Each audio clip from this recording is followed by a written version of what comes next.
We're going to talk about PGR here real quick. Again, the Florel sandwich, we'll just threw this in there just for fun.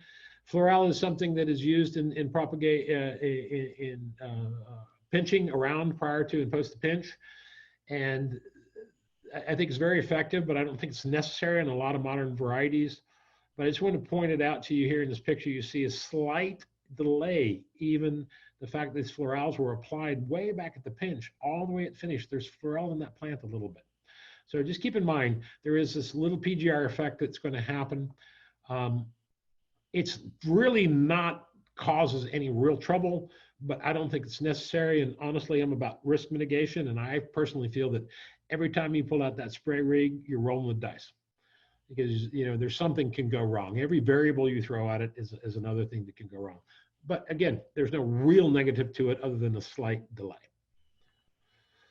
Early PGR applications, again, we talked about the post-pinch applications. So these are the spray applications. It's very important that you only focus on these light sprays. In the north, 500 to 1,000 parts per million cycocell is good. You don't want to go above 1,000 parts per million cycocell, because on these tender leaves that you're touching, they're prone to getting that white ring around the edge that oftentimes will fade, but that yellowing or whitening of the edge, if it's severe, will cause actual necrosis.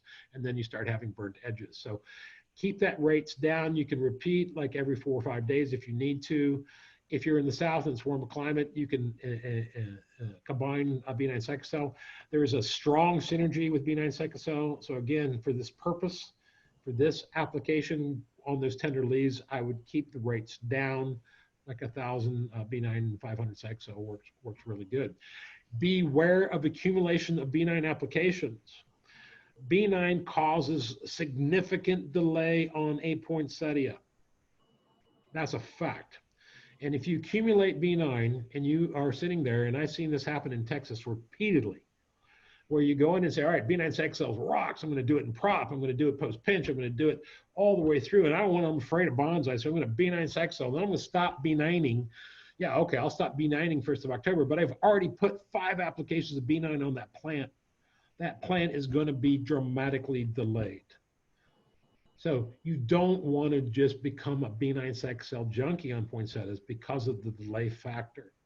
There's a point where you have to either go back to the straight cycocell, or you have to figure out how to manage the drench strategy. So just beware of accumulation of B9.